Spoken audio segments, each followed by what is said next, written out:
नमस्ते। आज एक बहुत बड़े और दिलचस्प सवाल पर बात करते हैं। भारत जैसा विशाल और विविधताओं से भरा देश आखिर एक साथ एकजुट कैसे रहता है? जवाब छिपा है भारतीय संघवाद के मजबूत ताने बाने में। तो चलिए शुरू करते हैं और समझते हैं इसे। जरा सोचिए, 1-4 अरब लोग, 22 से ज्यादा मुख्य भाषाएं और न जाने कितनी संस्कृतियां, फिर भी सब एक हैं। तो आखिर वो क्या चीज है, वो कौन सी ताकत है जो भारत को जोड़े रखती है? ये सिर्फ एक किताबी सवाल नहीं है, बल्कि भारत की आत्मा को समझने की चाबी है।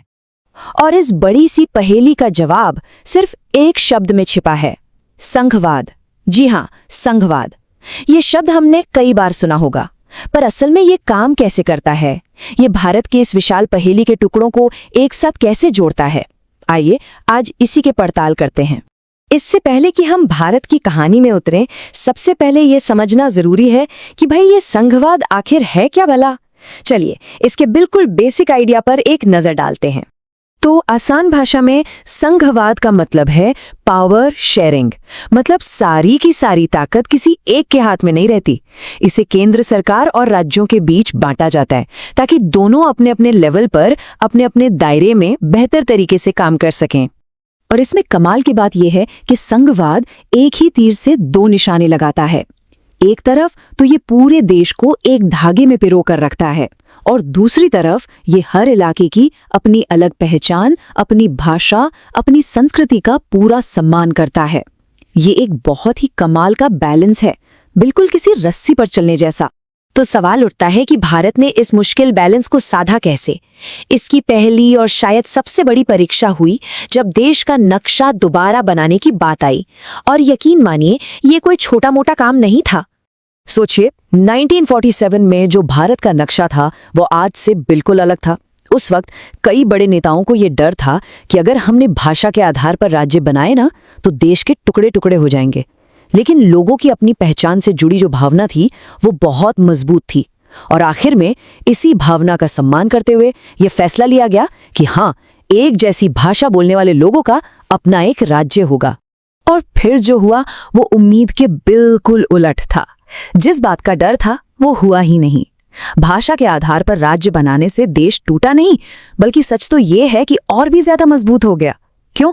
क्योंकि जब लोगों को लगा कि उनकी भाषा, उनकी संस्कृति को इज्जत मिल रही है, तो देश से उनका जुड़ाव और भी गहरा हो गया। चलिए, राज्य तो बन गए, नक्शा बदल गया, लेकिन एक और बहुत बड़ी चुनौती मुंह बाय खड़ी थी। भारत की सैकड़ों भाषाएं, इनका क्या किया जाए? इन्हें कैसे संभाला जाए ताकि कोई भी ये ना महसूस करे कि उसकी भाषा को दबाया जा रहा है? ये जो आंकड़े स्क्रीन पर दिख रहे हैं, ये भारत की असली तस्वीर दिखाते हैं। देखिए, हिंदी बोलने वालों की तादाद सबसे ज्यादा है, करीब 44%। लेकिन ये बहुमत नहीं है। मतलब देश की आधी से ज्यादा आबादी हिंदी नहीं बोलती। तो ऐसे में ये तो साफ था कि किसी एक भाषा को सबके ऊपर थोपा नहीं जा सकता था। तो यहाँ पर भारत ने बहुत ही समझदारी और दूर की सोच से काम लिया। हिंदी को राजभाषा बनाया गया। अब राजभाषा का मतलब है सरकारी कामकाज की भाषा, ऑफिशियल लैंग्वेज। पर इसे राष्ट्रभाषा यानी नेशनल लैंग्वेज का दर्जा नहीं दिया गया। और इसके साथ ही हिंदी के अलावा 21 दूसरी भाषाओं को भी उतना ही सम्मान दिया गया। नतीजा ये हुआ कि हर राज्य को अपनी भाषा में काम करने की पूरी आजादी मिली। ये किसी पर कुछ थोपने की कोशिश नहीं थी, बल्कि सबको साथ लेकर चलने की एक शानदार मिसाल थी। अच्छा, अब आते हैं संघवाद के तीसरे और बहुत ही अहम पहलू पर। वो है केंद्र और राज्यों के बीच का रिश्ता, उनके बीच पावर का बैलेंस। और ये बैलेंस हमेशा एक जैसा नहीं रहा है। समय के साथ इसमें बड़े दिलचस्प बदलाव आए हैं। अगर हम 1990 से पहले के दौर को देखें, तो ज्यादातर क्या होता था कि केंद्र में और राज्यों में एक ही पार्टी की सरकार होती थी।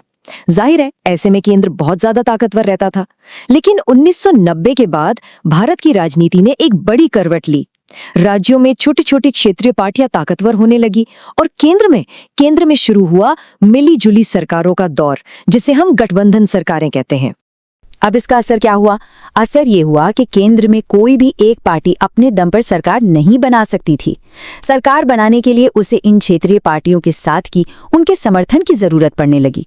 और इसी जरूरत ने एक नई राजनीतिक संस्कृति को जन्म दिया, पावर शेयरिंग की संस्कृति, राज्यों की बात सुनने की, उनकी स्वायत्तता का सम्मान करने की संस्कृति। और इसी ने हमारे संघीय ढांचे की जड़ों को और भी गहरा और मजबूत कर दिया। तो चलिए अब वापस चलते हैं अपने उस शुरुआती सवाल पर। हमने इन अलग अलग धागों की बात तो कर ली, पर ये सब मिलकर भारत की एकता का वो खूबसूरत ताना बाना कैसे बुनते हैं? तो अगर हमें इसे संक्षेप में समझना हो तो भारतीय संघवाद असल में 3 मजबूत खंभों पर खड़ा है। पहला, भाषा के आधार पर राज्यों का गठन, जिससे लोगों की पहचान को सम्मान मिला। दूसरा, एक ऐसी भाषा नीति जो किसी पर कुछ थोपती नहीं बल्कि सबको साथ लेकर चलती है। और तीसरा, गठबंधन की राजनीति से उभरा सत्ता का बंटवारा, जिसने राज्यों को केंद्र के बराबर एक अहमियत दी। बस इन्हीं 3 चीजों ने, इन नीतियों और राजनीतिक बदलावों ने मिलकर एक ऐसा मजबूत और लचीला ढांचा तैयार किया है जो भारत की इतनी बड़ी विविधता को न सिर्फ संभालता है, बल्कि सच तो ये है कि इसी विविधता को हमारी सबसे बड़ी ताकत बना देता है। ये कोई किताबी बात नहीं, ये भारत की रोजमर्रा की जीती जागती हकीकत है। और आखिर में एक सवाल जिस पर हम सबको सोचना चाहिए। संघवाद, जैसा हमने कहा, कोई मंजिल नहीं है, ये एक लगातार चलने वाला सफर है। आज की तेजी से बदलती दुनिया में भारत के संघीय ढांचे के सामने अगली बड़ी चुनौती, अगली बड़ी परीक्षा क्या होगी, ये एक ऐसा सवाल है जो हमें भविष्य की तरफ देखने पर मजबूर करता है। इस चर्चा में शामिल होने के लिए धन्यवाद।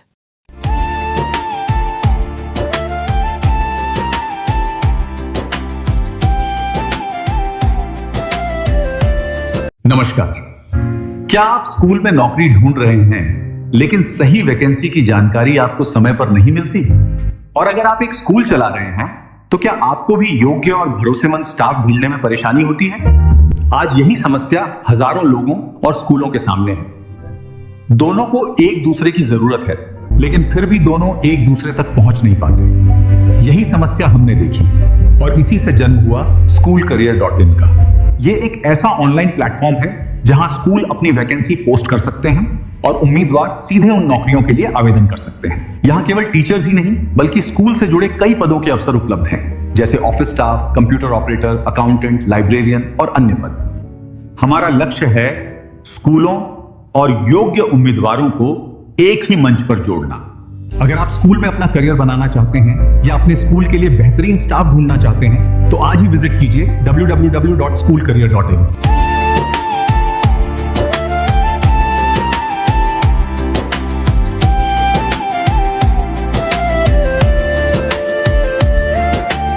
क्या आप ढूंढ रहे हैं स्कूल में एक शानदार अवसर, या अपने स्कूल के लिए चाहते हैं सबसे बेहतर वैकेंसी की खबर? अब छूटेगी नहीं पीछे, सपनों की उड़ान अब होगी आपके ही नीचे। सपनों को अब घर न बिठाओ, हुनर को अपने पंख लगाओ, देश के बेहतरीन स्कूलों के साथ मिलाओ अपनी तरक्की का हाथ। डिग्रियां है हाथ में और आंखों में है ख्वाब, पर कहाँ है वो स्कूल जो देगा तेरा जवाब? चिंता छोड़ो, अब खेल करो और अपना रास्ता चुनो। हजारों वैकेंसीज के बीच अपनी पसंद की दास्तां बुनो। SchoolCareer.in, सही मौका सही चुनाव, स्कूलों की नौकरियों का सबसे बड़ा पड़ाव। आज ही विजिट करें, प्रोफाइल अपनी बनाएं, अपने करियर को एक नई दिशा में ले जाए। बेहतरीन स्टाफ की खोज अब मिनटों में पूरी होगी, अच्छे टैलेंट और आपके बीच अब न कोई दूरी होगी। भरोसेमंद चेहरा और अनुभव का संगम, हर स्कूल की भर्ती अब होगी एकदम आसान और कम। सिर्फ एक वेबसाइट नहीं, ये भरोसे का नाम है। शिक्षा जगत को जोड़ना यही हमारा काम है। SchoolCareer.in, सही मौका सही चुनावों, स्कूलों की नौकरियों का सबसे बड़ा पड़ाव वो स्कूल कैरियर.in